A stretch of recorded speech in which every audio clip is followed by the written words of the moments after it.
दोस्तों, हमने इस लोन ऐप में अपने आधार कार्ड और पैन कार्ड के ज़रिए पर्सनल लोन के लिए अप्लाई किया था और आप स्क्रीन पर जैसे कि देख पा रहे हो, हमें यहाँ से 34,500 रुपए का लोन अप्रूव हुआ है। इस ऐप के बारे में एक और अच्छी बात मैं आपको बताना चाहता हूँ। देखिए, ज़्यादातर लोन एप्लीकेशन में जब हम पर्सनल लोन के लिए अप्लाई करते हैं, तो वहाँ से ज़्यादातर उन्हीं लोगों को लोन मिलता है, जिन लोगों के पास सैलरी स्लिप है या जिन लोगों का सिबिल स्कोर बहुत ही ज़्यादा अच्छा है। लेकिन यहाँ पर आप जैसे कि देख पा रहे हो, जॉब टाइप में यहाँ पर कई ऑप्शन दिए गए हैं, जैसे कि employ with labour contract, part time job, self employed, unemployed, government employ, student, other. यानी कि यहाँ पर जो लोग कहीं पर काम नहीं कर रहे, वो भी पर्सनल लोन के लिए अप्लाई कर सकते हैं, स्टूडेंट भी पर्सनल लोन के लिए अप्लाई कर सकते हैं, और अगर आप ऑलरेडी कहीं पर काम कर रहे हो, आपकी इनकम आती है, तो भी आप यहाँ पर पर्सनल लोन के लिए अप्लाई कर सकते हो।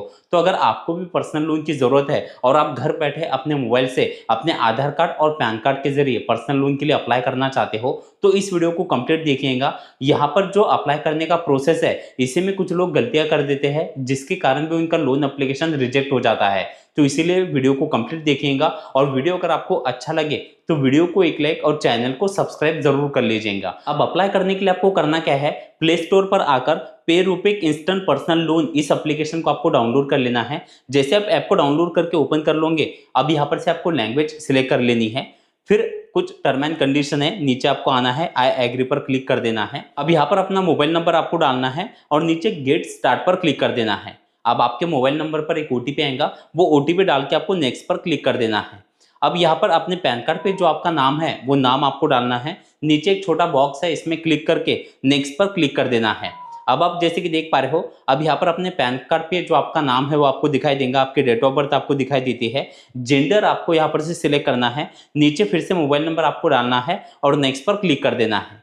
फिर से आपके मोबाइल नंबर पर एक ओटीपी आएगा, वो ओटीपी यहाँ पर आपको डाल देना है। अब आप जैसे कि देख पा रहे हो, बेसिक इन्फॉर्मेशन। अब इसमें सबसे पहले है एजुकेशन, यानी कि आपकी पढ़ाई कितनी हुई है वो आपको सिलेक्ट करना है।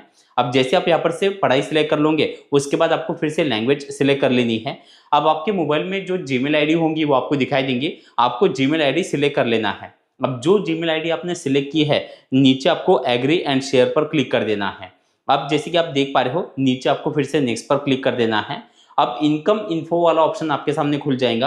अब जैसे आप यहाँ पर जॉब टाइप पर क्लिक कर दोगे, अब जैसे कि मैंने आपको शुरुआत में बताया था कि यहाँ पर सभी तरह की कैटेगरी दी गई है। तो आप जो भी काम करते हो, आप स्टूडेंट हो, हाउसवाइफ हो, या फिर आप कहीं पर जॉब करते हो, तो आपके हिसाब से आपकी जो भी कैटेगरी है वो आपको यहाँ पर से सिलेक्ट कर लेनी है। अब जैसे कि हमने सेल्फ एम्प्लॉयड वाला ऑप्शन सिलेक्ट किया था, यहाँ पर ऊपर हमने हमारा जॉब टाइप सिलेक्ट कर लिया है, नीचे वर्क इंडस्ट्री सिलेक्ट करनी है, उसके बाद पोजीशन ऑफ द कंपनी ये सिलेक्ट करना है, मंथली एक एवरेज इनकम कितनी आती है वो आपको सिलेक्ट करके नेक्स्ट पर क्लिक कर देना है। उसके बाद फैमिली इन्फो का ऑप्शन आपके सामने खुल जाएगा, जिसमें आप जैसे कि देख पा रहे हो, आपका मैरिटल स्टेटस आपको सिलेक्ट करना है और फिर नीचे नेक्स्ट पर क्लिक कर देना है।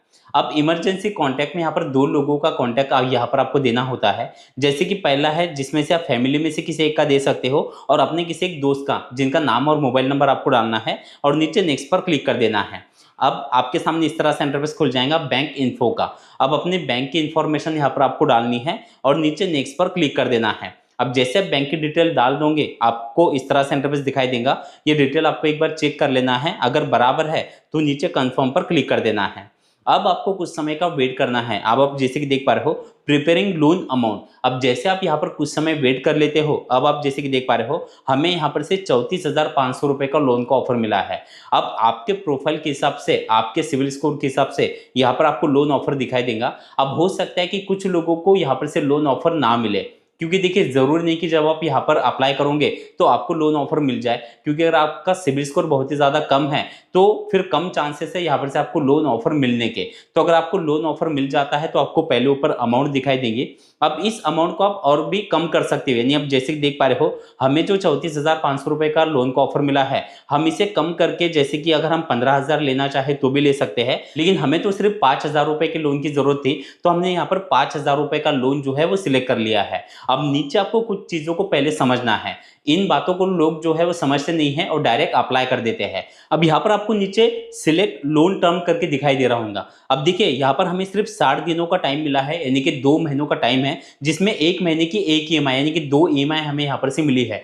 तो यहाँ पर एक ये बात है कि आपको जो टेन्योर मिलता है वो काफ़ी कम मिलता है, यानी कि हो सकता है कि आपको 1 महीने का ही टेन्योर मिले, 1 महीने में जो आपने लोन लिया है वो आपको कंपनी को वापस करना पड़े। क्योंकि देखिए जो टेन्योर आपको शुरुआत में कम मिलेगा, तो वो अगर आप लोन लेकर बराबर कंपनी को वापस कर देते हो तो दोबारा आपको लोन अमाउंट बढ़ाकर भी दी जाती है और फिर आपका जो टेन्योर है वो भी बढ़ाकर दिया जाता है। अब यहाँ पर से उन्हीं लोगों को लोन लेना है जो कहीं और अदर लोन एप्लीकेशन पर उन्होंने अप्लाई करके देख लिया, उनको वहां पर से लोन नहीं मिल रहा, और अगर आपको अर्जेंसी है, आपको जरूरत है पैसों की, तो ही आपको यहाँ पर से अप्लाई करना है। क्योंकि देखिए एक तो आपको यहाँ पर रेट ऑफ इंटरेस्ट थोड़ा ज्यादा लगेगा, दूसरा यहाँ पर से आपको टेन्योर भी काफी कम मिलता है। अब नीचे आप जैसे कि देख पा रहे हो यहाँ पर जो लोन अमाउंट है, जैसे कि 5,000 रुपए का जो लोन है, ये टोटल 5,000 हमारे बैंक अकाउंट में ट्रांसफर नहीं होंगे, हमारे अकाउंट में ट्रांसफर होंगे 4,705 रुपए में। तो 5,000 रुपए में से सिर्फ 4,705 रुपए हमारे अकाउंट में ट्रांसफर होंगे। इसमें से जो पैसे कट हो रहे हैं वो प्रोसेसिंग फीस के और अदर जो जीएसटी के जो चार्जेस होते हैं वो कट होगी, यहाँ पर हमें हमारे अकाउंट में इतना अमाउंट ट्रांसफर हो रहा है। अब यहाँ पर पेमेंट भी आप देख पा रहे हो, हमारी 3,062 रुपए की ईएमआई है, यानी कि 2 महीने की ईएमआई। तो इससे आप कैलकुलेशन कर लीजिए कि आपके अकाउंट में पैसा कितना आएगा और आपको वापस कितना करना है। तो इससे आपको एक एवरेज आपको एक समझ में आ जाएगा कि आपको टोटल अमाउंट कंपनी को कितनी वापस करनी है। अब अगर आप ये लोन लेना चाहते हो तो नीचे आपको सबमिट पर क्लिक करना है।